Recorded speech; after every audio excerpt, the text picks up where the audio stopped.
Í þessum öðrum hluta ferðasögu minnar Cape Wrath Trail gönguleiðina ætla ég að segja frá dögum 5 til 10. Hér 5. dagur göngunnar, mánudagur 14. apríl runninn upp og ég að yfirgefa gistiheimilið í Kinloch Horn eftir góðan svefn og góðan morgumat. Og þar sem morgumaturinn var borinn frekar seint á borð, hóf ég ekki gönguna fyrr en 8:30. En það var nú í góðu lagi, dagurinn var stuttur í kílómetrum talið, framundan voru aðeins 19 kílómetrar. Á móti kom þó að mesta hækkun allrar gönguferðarinnar var á þessum degi, frá sjávarmáli eða næstum því, yfir rúmlega 700 metra hátt fjallaskarð. Á þessu landakorti má sjá gönguleið dagsins.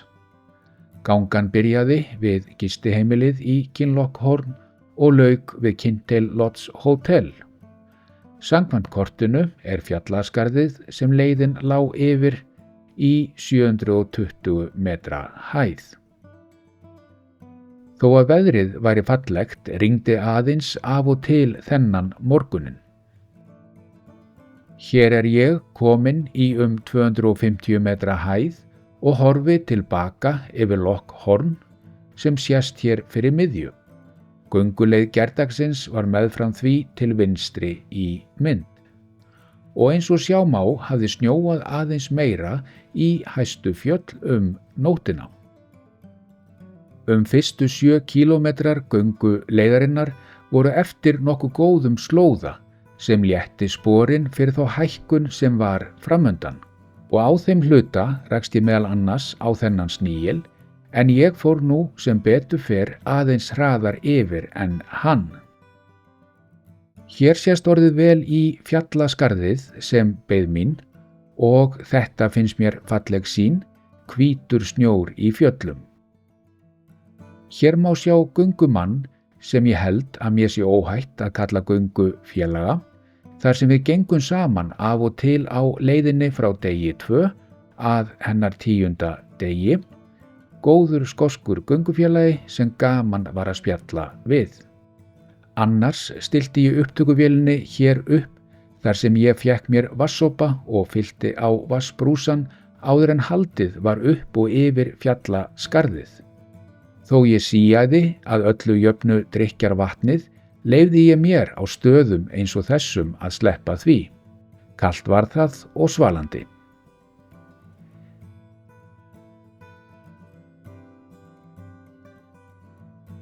Hér slóðin sem ég minntist á áðan með öllu horfin og loka hækkunin að fjallaskarðinu tekin við.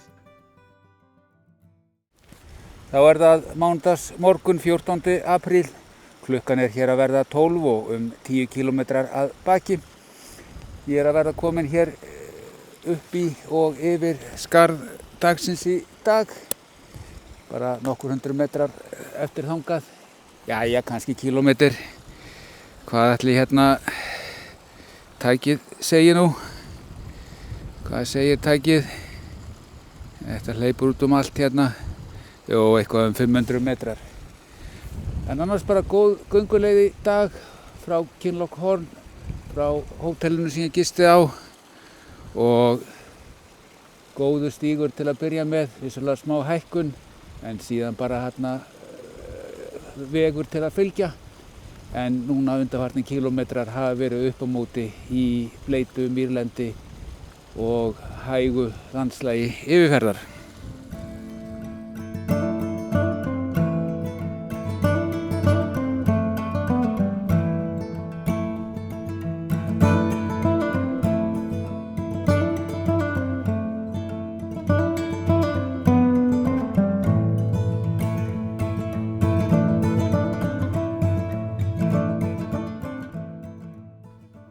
Þegar upp fjallaskarðið var komið, tók við stórkostlegt útsýni og þrátt fyrir nokkurn vind fékk dróninn að fara á loft.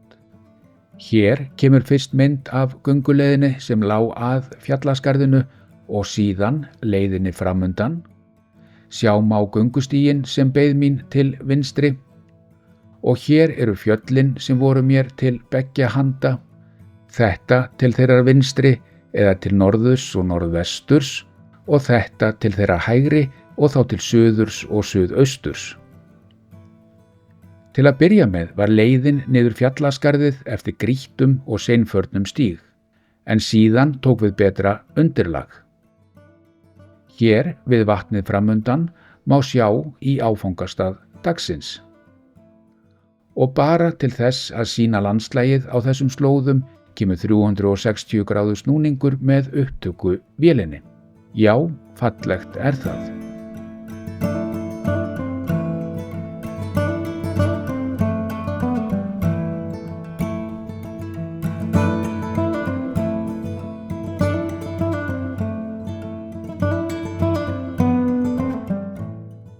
Hér er klukkan 2:30 og ég farin að nálgast hótelið þar sem ég hafði pantað mér gistingu þegar ég komst í símasamband.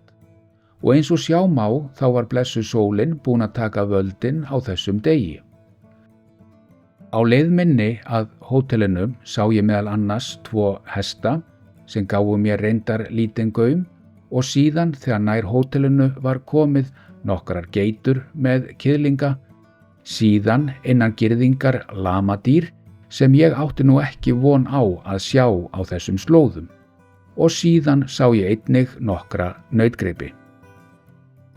Þegar ég hafði losað mig við bakpokann á Kintail Lodge Hotel fór ég og keypti mér mat fyrir næstu 2 daga í lítilli verslun sem bauð upp á það sem þurfti. Eftir það tók við tvíréttaður, ljúffengur og næringaríkur kvöldverður á hótelinu, nóg af orku til þess að brenna og það sem maður leggur ekki á sig fyrir göngu kaloríurnar.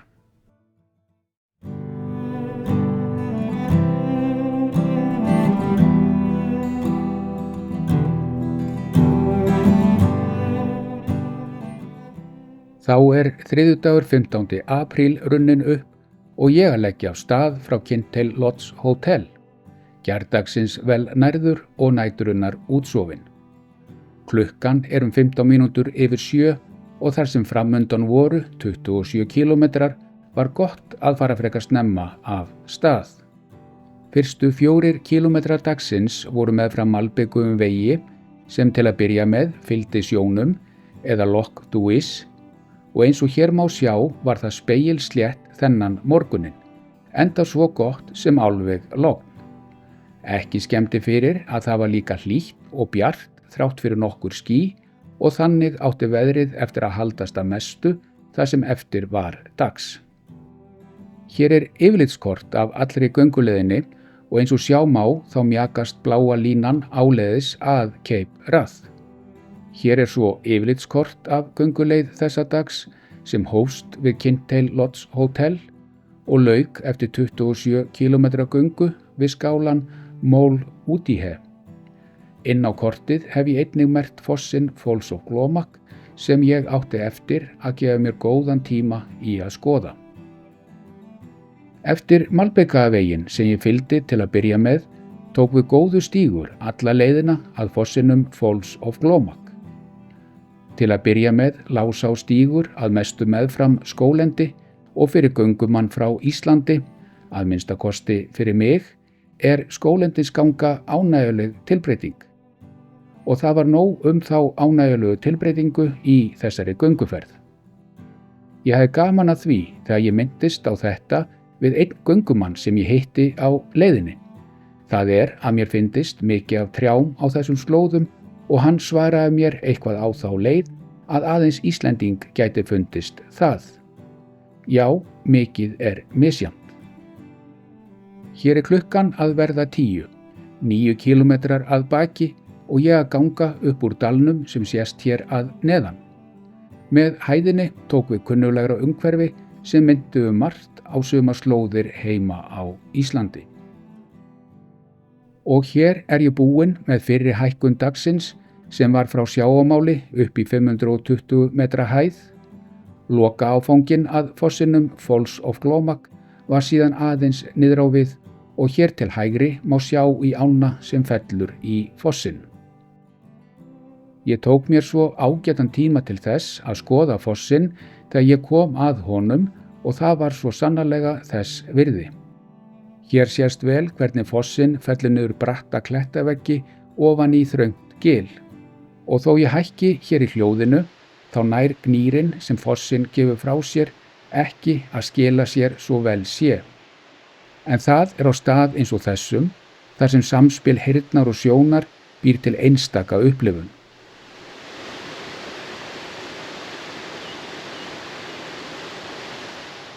Það kom sér vel að veðrið var gott þennan daginn, en það er eindregið mælst til þess að göngufólk sleppi þessum hluta leiðarinnar ef veðrið er óhagstætt.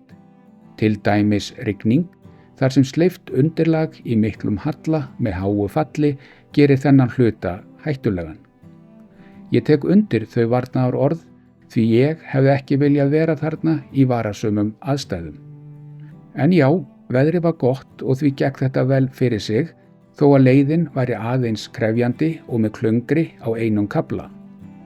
Einnig var gott að hafa samfylgd skoska göngufélagans á þessum hluta leiðarinnar. En eins og hér má sjá, þá er fossinn Falls of Glomag fallegur og eitt af því sem þykir eftirsóknarvert að sjá á gönguleiðinni. Fossinn er 113 metra hár og er bæði þriðji hæsti foss Skotlands og alls Bretlands. Eftir að ég var búinn að skoða fossinn og komið niður í 200 metra hæð klukkan 12, tók við stutt stopp með hádegismat. Að því, klukkustundarlöngu matarhléi loknu, hélt gangan áfram. Til áfangastaðar þessa dags, Skálans Mól Wútihe, og þangað vorum 13,5 kílómetri. Ganga dagsins var því hálfnuð. Og þangað gekk ég án þess að stoppa mikið, bara af og til svo ég gæti notið þess sem fyrir augu bar og einu sinni til þess að fóðra magann með súkkulaði stykki. Leiðin að skálanum var þægileg yfirferðar þar sem hægt var að fylgja ágætum vegi.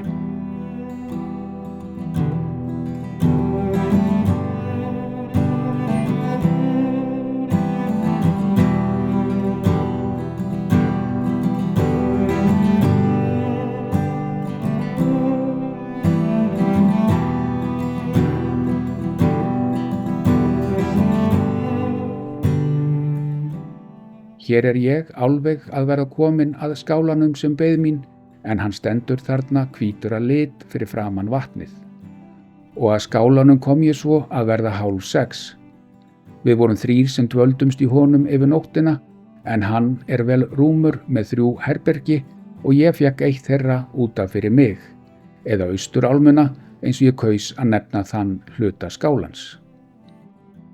Eftir að ég hafði komið mér fyrir í skálanum á heiðinni, skrapp ég aðeins út með drónan og leyfði honum að fljúga í nokkra hringi. Eftir drónaflugið var kominn tími til þess að matast, enda klukkan farin að ganga í 8. Og eins og hér má sjá er ég kominn í prímaloftúlpuna, enda aðeins kaldara í skálanum en úti við. Í mat þetta kvöldið var pasta með einhvers konar salami eða kryddpylsum sem ég hafði keypt deginum áður. Þetta var ljómandi góð blanda. Eftir að hafa matast skreið ég ofan í svefnpokann á þessum, köllum það bara bekk, sem hér má sjá, slappaði af í 2 góða klukkustundir og fór svo að sofa.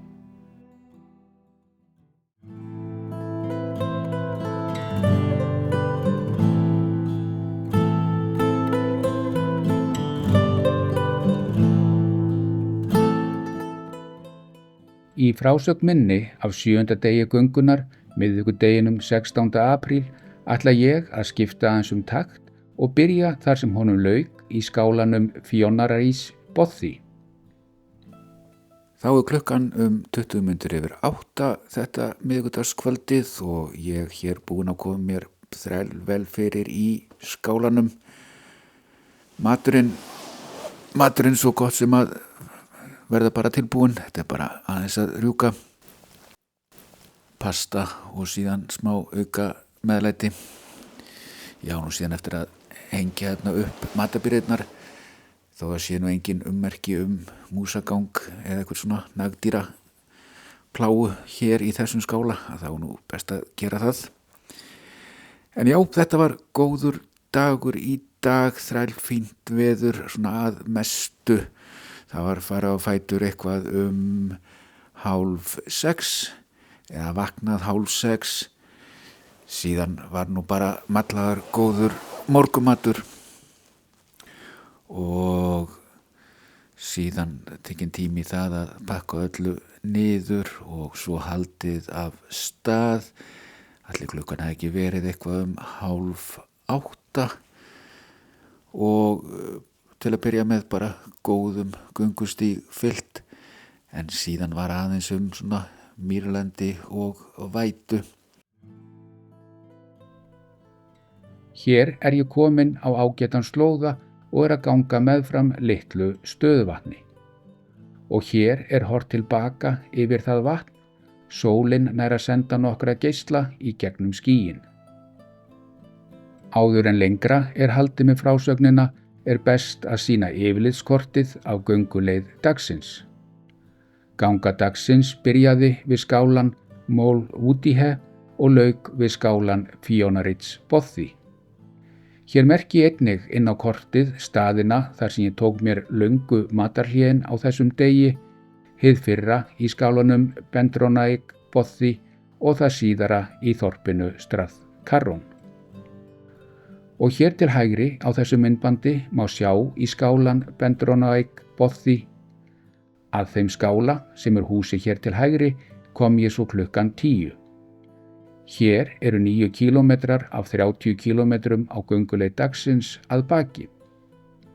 Þó að klukkan væri ekki margt og ekki ýkja langt farið, tók ég mér aðeins meira en klukkustundar stopp í skálanum þar sem ég mataðist og spjallaði við skoska göngufélagann og svisslending sem var þarna fyrir.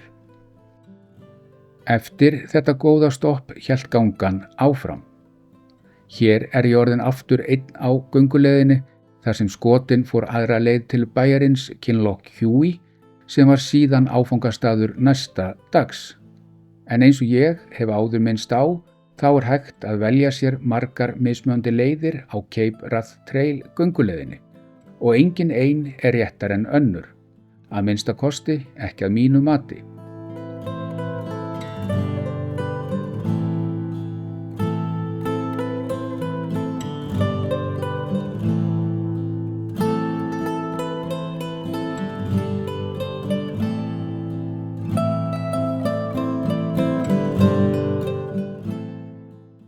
Hér ég farin að nálgast þorpið Strath Carron og þangað kom ég upp úr klukkan 2 þegar 19 kílómetrar höfðu verið lagðir að baki þennan daginn. Ég vissi af veitingastaði í þorpinu og möguleika á góðri máltíð sem síðan varð raunin. Ekki hægt að kvarta yfir þessu. Eftir klukkustundar stopp hélt gangan svo áfram að skálanum Fionarits Bothy.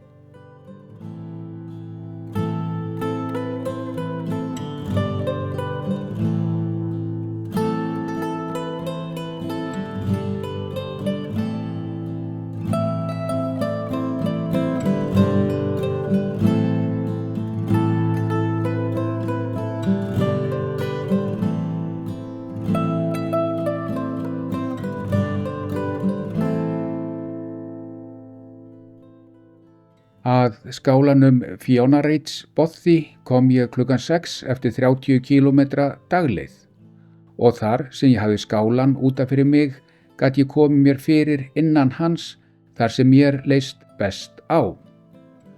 Þegar ég var búinn að taka af mér bakpokann og slappa aðeins af, sótti ég vatn til drykkjar og eldunar í nálæga á sem rennur í gegnum dalinn skammt frá skálanum. Hér ætla ég að skipta aftur yfir á tal mitt við upptökuvélina að kvöldi þessa dags. Og þegar vatni var komið að þá fór maður nú bara í aðra sokka og aðra brók og aðra buxur og svefnpokanum var nú fljótlega komið hérna fyrir á gólfinu og dýnan síðan bara hérna undir og já, og svo núna styttist í að maður fái sér að borða. Ætli maður reyni ekki svo bara að fara snemma að sofa í kvöld.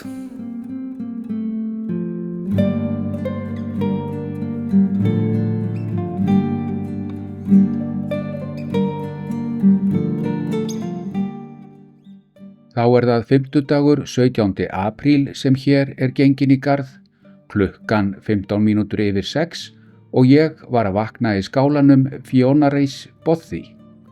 Það verður að segjast eins og að það sérstakt að sofa svona einn í skála í óbyggðum, en andinn í skálanum var góður svo ég svaf vel. Ég tók mér svo góðan tíma til þess að gera mig ferðbúinn þennan daginn og kvaddi skálan í dalnum ekki fyrr en 10 mínútur yfir 8. Morguninn var bjartur og fallegur. Og hér kemur landakort af gönguleið dagsins. Hér má sjá hvar gangan byrjar við skálan Fionareis Bothy og liggur svo yfir fjallaskarðið Bílak Bán sem 550 metra hátt og bauð upp á stórkostlegt útsýni þennan daginn. Frá því skarði lá leiðin niður á við að vegi sem ég endaði á að fylgja eftir nokkra umhugsun eins og ég útskýri betur á eftir til bæjarins Kinlochhuí sem var áfangastaður þessa dags. Leiðin inn dalinn og yfir fjallaskarðið sem beið mín lá eftir góðum stíg. Það var með þennan stíg eins og aðra, hann létti sporin. Á þessum stað, eftir rúmlega klukkustundar göngu, var ég svo heppinn að rekast á örn á flugi sem síðan settist á fjallsbrúnina hér framundan. Það var gaman að fylgjast með þessum tignalega fugl þó langt væri á milli okkar og hér spila ég hægt þar sem hann tekur sig til flugs. Ég reyndi svo að fylgja honum eftir en þar sem myndavélin mín gat ekki fangað hann svo vel væri, lagði ég hana fljótlega frá mér og naut þess að horfa á hann með augunum þangað til hann hvarf bak við fjöllin.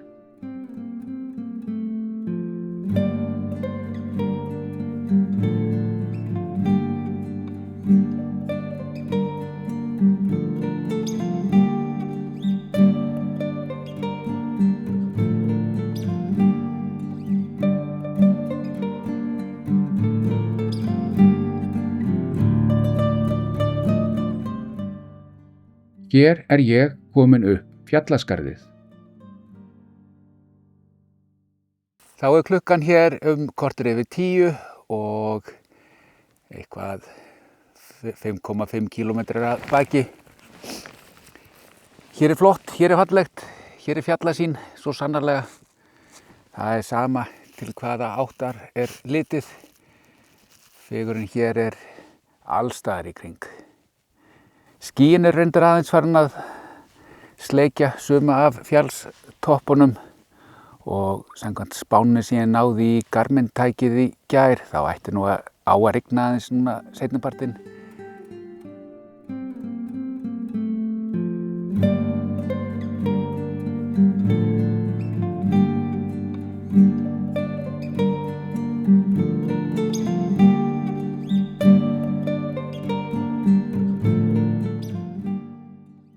Eftir stoppið í fjallaskarðinu hélt gangan áfram áleiðis að malbikuðum vegi sem var í 6,5 kílómetra fjarlægð. Þar beið mín svo ákvörðun hvort ég ætti að fylgja þeim vegi til Kinlochhuí eða fara upp í hlíðar fjallana sem hér má sjá framundan og síðan norður fyrir þau. En sú fjallaleið 10 kílómetrum lengri og mun meira krefjandi. Þessu velti ég fyrir mér á leið minni að veginum sem ég hér farin að nálgast. Hér skýt ég inn landakorti til þess að sýna hvar fjallaleiðin liggur, appelsínugula leiðin, miðað við leiðina sem ég síðan valdi að fara, bláu leiðina. Þarna vantaði mig einn aukadag til þess að geta valið fjallaleiðina án þess að eiga á hættu að koma mér í tímavandræði. En þetta svæði fer á, mig langar að skoða beturlista, næsta páskafrís sem ég læt mig dreyma að eiga í Skotlandi. Það rigndi af og til á leiðinni meðfram veginum til Kinlochhuey, en þegar ég kom þangað klukkan 3:30 eftir 22 kílómetra göngu var sólin svo sannarlega farin að skína. Og hér ég farin að nálgast hótelið þar sem mín beið heit sturta, góður matur og mjúkt rúm til þess að sofa í.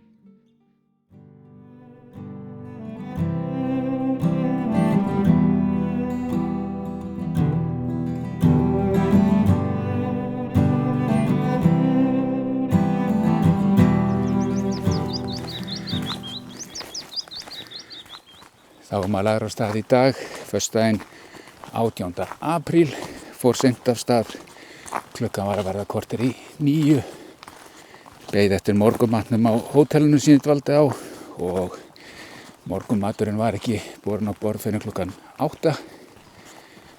En það fallegur dagur í dag, sólríkt og fuglasöngur, ekki við neinu að kvarta hér. Síðan ger ég ráð fyrir að vera í tjaldi í nótt og síðan á laugardaginn fara yfir til bæjarins Úlabúl og nota til þess leigubíl frá gönguleiðinni og svo tek ég aftur bara leigubíl tilbaka á sunnudeginum. En þetta á allt eftir svo sem kannski að koma aðeins betur í ljós. Þetta var lausleg áætlun fyrir þennan daginn og þann næsta. Við upphaf göngu þessa dags var ég aðeins meira en hálfnaður á Cape Wrath Trail gönguleiðinni, 188 kílómetrar að baki og 170 kílómetrar eftir. Og hér landakortið af gönguleið dagsins sem hófst við Kinlochhuey Hotel og lauk eftir 31 kílómetra göngu á tjaldstað við ána Dundonnell. Hér merki ég einnig inn á kortið stöðuvatnið Lochgan Fata sem ég staldraði við í nokkurn tíma, fjallaskarðið Bílach na Crosia en leiðin yfir það liggur í 470 metra hæð og einnig merki ég hér inn skálan Stenavall Bothy sem ég velti fyrir mér að gista í eða tjalda við.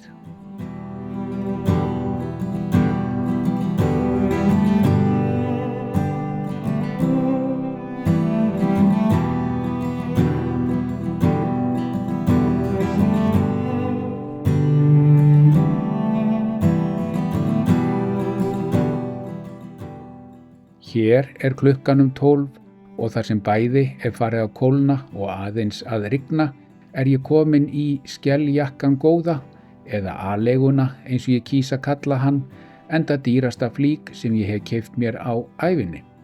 Hann þó hverrar krónu virði þegar á reynir. Hér ég komin að stöðuvatninu Lochgan Fata sem líka sást í á myndbandinu áðan og þar sem stytt hafði upp fékk dróninn að fara á loft.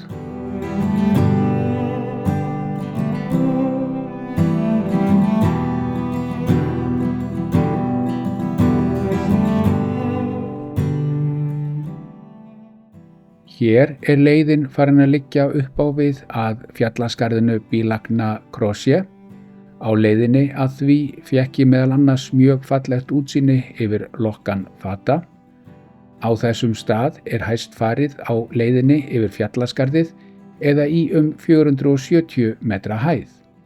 Og frá þessum stað átti leiðin eftir að liggja niður á við þangað til ég kom að seinni hækkun þessa dags. Á leiðinni frá fjallaskarðinu fór að rigna nokkur hressilega og átti sú rigning eftir að haldast að mestu í nokkra kílómetra. En þegar styttu upp greip ég tækifærið til þess að elda mér hádegismat enda komið í mig garna gaul þar sem klukkan var orðin 1:30 og 17 kílómetrar að baki.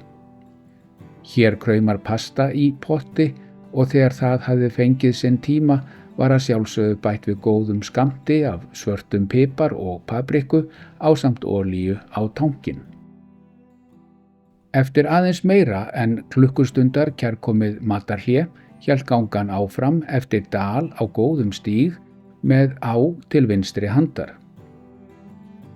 Hér er ég sestur á stein þar sem ég velti fyrir mér næstu skrefum dagsins. Þá er klukkan 5 og næstum 24 kilometrar búnir í dag. Ég er staddur á þeim stað þar sem ég þarf eiginlega að ákveða hvort að ég haldi áfram, sem er þá í þessa áttina hér upp þarna vegslóðum sem sést trúlega á upptökunni, eða hvort ég fari hérna fljótlega niður dalinn. Þar er skáli, þangað eru 4 kilometrar og spurningin er þá hvort maður eigi að fara í skálan og vera þar í nótt eða þar í kring, eða halda aðeins áfram og eiga þá styttri dag á morgun. Ég stefna á að taka síðan leigubíl til Ullapúl, smábæjar, og þá ef ég held áfram verður töluvert styttra fyrir mig að komast að þeim stað þar sem ég tek leigubílinn og þá fæ ég aðeins meira út úr deginum. Hins vegar eftir að fara að rigna. Ég var að panta hérna uppfærslu á Garmin InReach veðurspánni og það á eftir að fara að rigna og gerir í kvöld, en samkvæmt þeirri spá þá verður það ekki fyrir en upp úr 11 og þá verður nú tjaldið komið upp hjá mér. Þetta er allt sem var spurning, hvað er best að gera, og stundum þarf maður bara að ákveða og framkvæma og ég ætla að halda áfram. Og áfram hélt ég. Hér er horft yfir dalinn sem skálinn Sienaval Bothy stendur í, sá skáli sem ég velti fyrir mér að dvelja í eða tjalda við. Á leið minni upp eftir veginum var ég svo heppinn að sjá nokkrar geitur og það var með þær eins og önnur dýr sem ég sá á gönguleiðinni. Það var gaman að fylgjast með þeim og ég hefði viljað hafa meiri tíma til þess.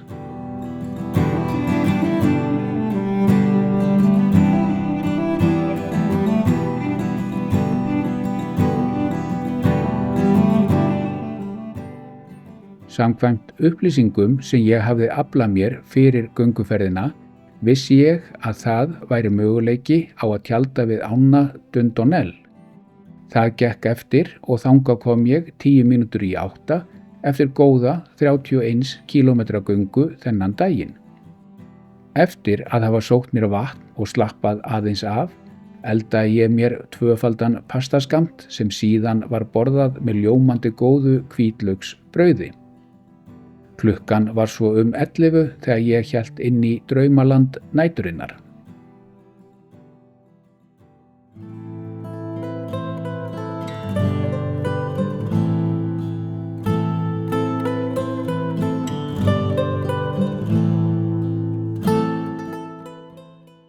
Þar sem það var rigning að morgni laugadagsins 19. apríl og dagurinn framundan stuttur, aðeins 12 kílómetrar, tók ég því rólega í tjaldinu þangað til það stytti upp. Rétt fyrir 9 var ég búinn að pakka saman tjaldinu og tilbúinn að leggja af stað. Og þar sem dagurinn var stuttur er bláa línan eins stutt og hún er á kortinu. Dagurinn hófst þar sem ég hafði tjaldað við ána Dundonell og göngunni lauk við Inverlael.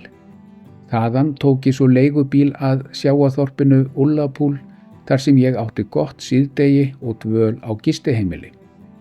Þó dagurinn væri stuttur fylgdi honum ágætis hækkun en leiðin náði hæðst í 410 metra. Á meðan nokkur myndbandsbrot af gönguleið dagsins spilast ætla ég að nota tækifærið og minnast á 5 atriði, en þau gætu verið fleiri, sem mikilvægt er að hafa í huga fyrir þau sem stefna á að ganga Cape Wrath Trail. Í fyrsta lagi, ekki vanmeta gönguleiðina. Ég var einstaklega heppinn með veður á minni göngu og einnig veðrið vikurnar á undan. Ég þurfti því ekki að hafa áhyggjur af kulda, bleytu, mýrlendi eða að árnar hindruðu för minni. Myndböndin í ferðasögu minni gefa ekki endilega rétta mynd af því sem búast má við á gönguleiðinni. Í öðru lagi, taktu mark á varnaðarorðum sem þú lest eða heyrir. Það eru staðir á leiðinni sem geta verið hættulegir, sérstaklega í slæmu veðri, og mundu að það er hægt að velja úr mismunandi leiðum. Í þriðja lagi, gættu á góðum undirbúningi, líkamlegum, andlegum, ferðabúnaðinum og öllu því sem flokka má undir skipulagningu. Til dæmis vita hvar hægt er að kaupa mat, hvar almenningssamgöngur gera þér kleift að komast af gönguleiðinni, hvar hægt er að komast í gistingu og gættu þess að þekkja gönguleiðina vel með því að lesa þér til hana og skoða á landakorti.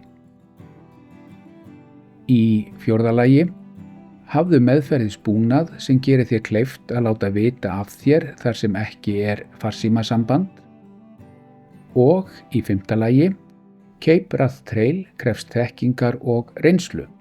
Farðu aðeins í þessa göngu ef þú hefur reynslu af löngum gönguferðum sem taka nokkra daga. Göngulokin eiga ekki að ráðast af heppni eða tilviljunum. Hér er klukkan 10:12 7 kílómetrar að baki og leiðin farin að liggja niður á við eftir grösugri hlíð með fallegum gulum blómum.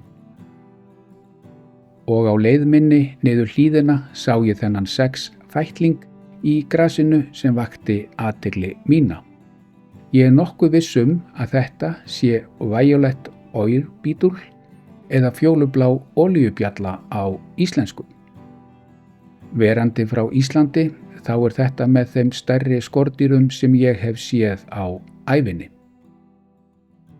Síðasti gönguluti þessa dags lá svo í gegnum hjörð af skosku sauðfé, yfir tún og meðfram akvegi, þangað til ég kom að stað sem nefnist Inverlael. Þar hringdi ég í leigubíl sem síðan tók mig til sjávarþorpsins Ullapool.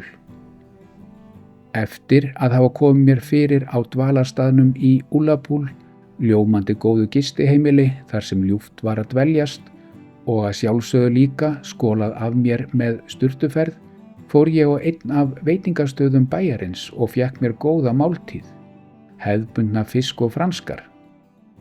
Að máltíðinni lokinni rölti ég svo bæinn þar sem ég skoðaði meðal annars höfnina og bátana. Eftir röltið fór ég í matvöruverslun til þess að kaupa mér göngunesti fyrir næstu 4 daga. Náði mér svo í 2-faldan skammt af kvöldmat sem rann ljúft niður, slappaði af og fór svo að sofa. Ég naut vel þessa hálfa dags sem ég átti í Ullapool, enda heilla smærri bæir og þorp mig alltaf með rólegu andrúmslofti og hlýju viðmóti.